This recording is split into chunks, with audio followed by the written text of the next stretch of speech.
Capítulo 25. O passeio. Por aqui! Venham todos por aqui! Ed Regis comandou. A seu lado, uma moça entregava capacetes de segurança com o nome Parque Jurássico estampado ao lado de um pequeno dinossauro azul. Uma fila de Land Cruisers da Toyota saiu de uma garagem subterrânea, sob o centro de visitantes. Os carros avançaram, silenciosos, sem motorista. Dois rapazes negros, em roupa de safari, abriram as portas para os passageiros. 2 a 4 pessoas por carro, por favor. 2 a 4 pessoas. A mensagem era gravada. As crianças devem estar acompanhadas por um adulto. 2 a 4 pessoas. Tim observou a entrada de Grant, Ellie e Malcolm no primeiro Land Cruiser, junto com Genaro, o advogado. Depois olhou para Alexis, que batia com a mão fechada na luva de beisebol. O menino apontou para o primeiro carro e perguntou a Ed: Posso ir com eles? Lamento, mas eles precisam discutir alguns detalhes técnicos.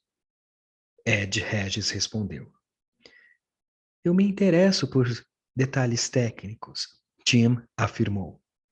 Prefiro ir com eles. Não precisa. Podemos ouvir a conversa, Regis explicou. Temos um canal de áudio aberto entre os dois carros. O segundo carro estacionou. Tim e a irmã entraram, e Ed Regis acomodou-se junto com as crianças. Temos carros elétricos, guiados por um cabo na estrada. Tim ficou contente por pegar o lugar na frente, pois no painel havia 2 telas de computador e uma caixa parecida com um CD-ROM, um drive para disco laser operado por computador. Havia também um walkie-talkie portátil e uma espécie de transmissor de rádio. 2 antenas projetavam-se no teto, e no porta-luvas encontrou 2 binóculos para observação noturna. Os rapazes negros fecharam as portas do Land Cruiser. O carro arrancou com um zumbido elétrico.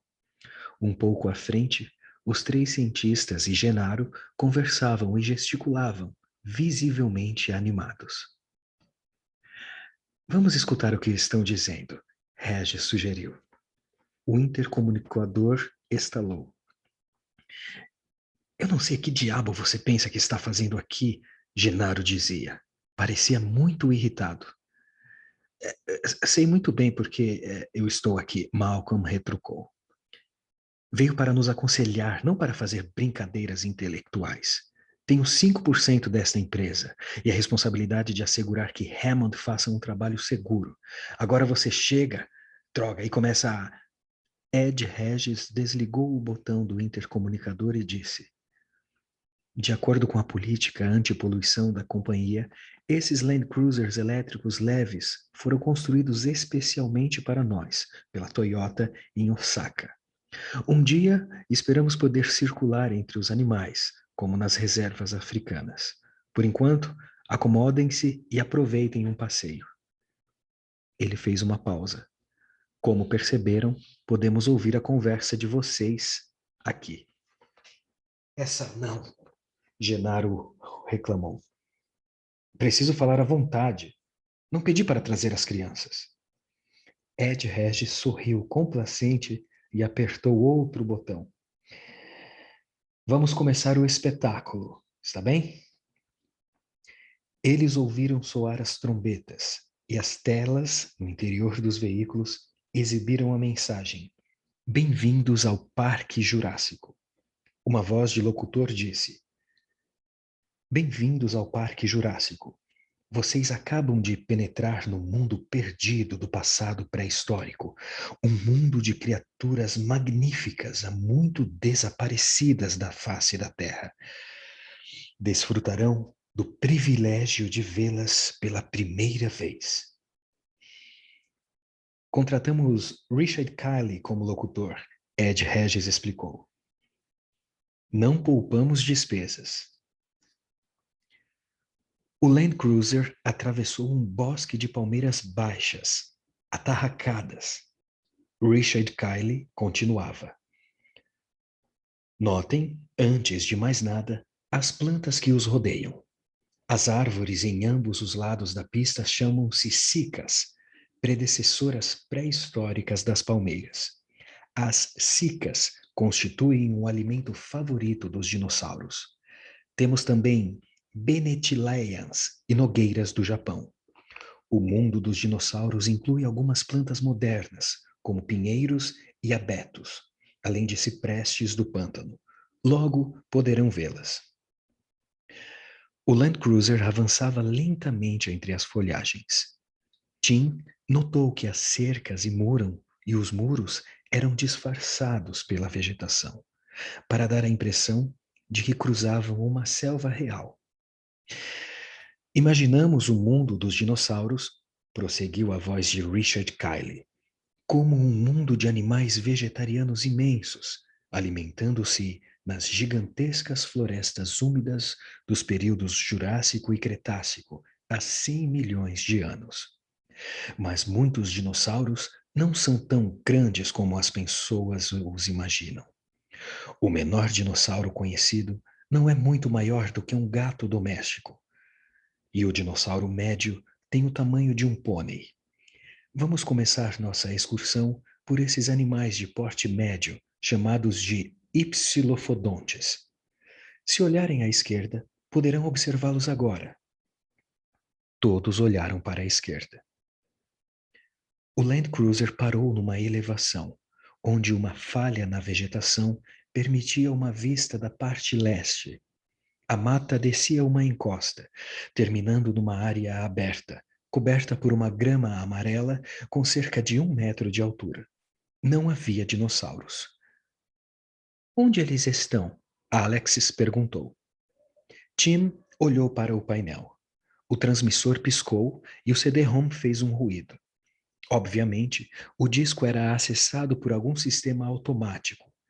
Ele adivinhou que os mesmos sensores de movimento que localizavam os animais também controlavam as telas do Land Cruiser. Elas agora exibiam imagens de Hypsilophodontes, acompanhadas de dados sobre esses animais.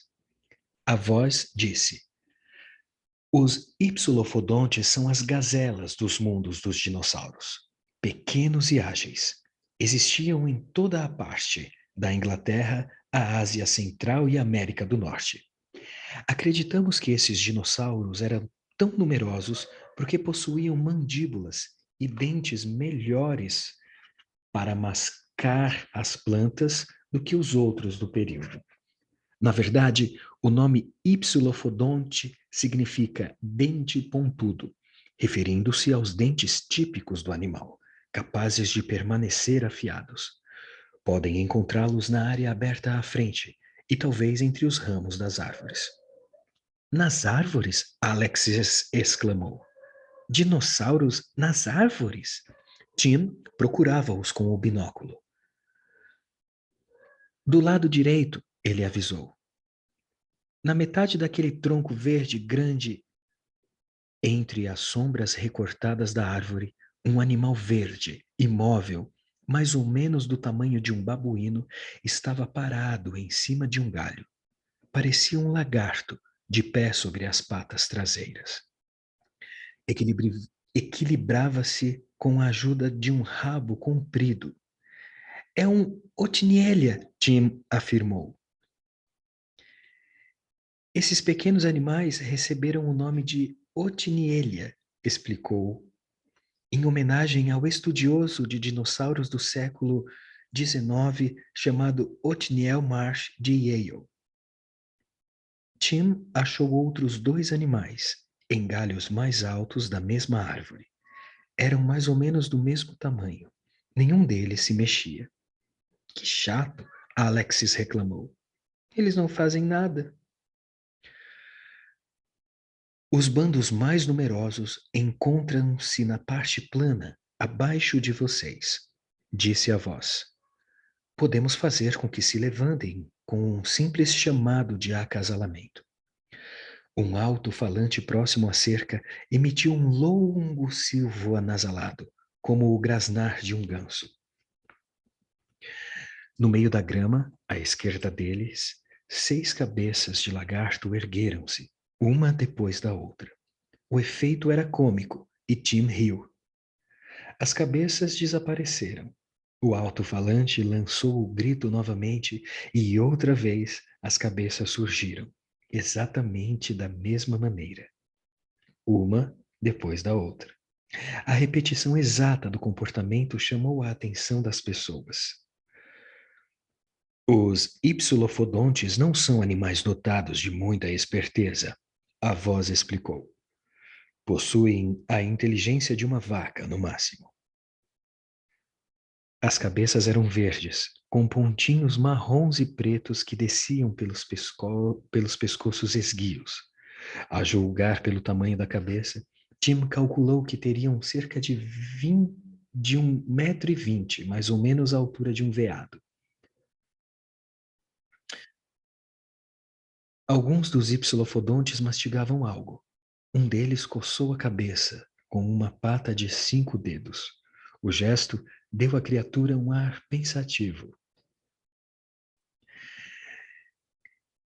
Eles costumam se coçar por causa dos problemas na pele. Os veterinários do Parque Jurássico acreditam que se trata de um fungo ou uma espécie de alergia. Ainda não temos certeza. Afinal de contas, falamos dos primeiros dinossauros da história que permitem um estudo ao vivo. O motor do carro elétrico foi acionado e as engrenagens arranharam. Com um som inesperado, o bando de ipsilofodontes subitamente pulou no ar e saiu pela grama como se fosse cangurus, mostrando todo o corpo, as pernas traseiras fortes e as caudas longas iluminadas pelo sol da tarde. Em poucos saltos, desapareceram da vista. Agora que já demos uma olhada nesses herbívoros fascinantes, passaremos a dinossauros um pouco maiores. Muito maiores, para dizer a verdade. Os Land Cruisers seguiram em frente, para o sul, cruzando o Parque Jurássico. Fim do capítulo 25, O Passeio.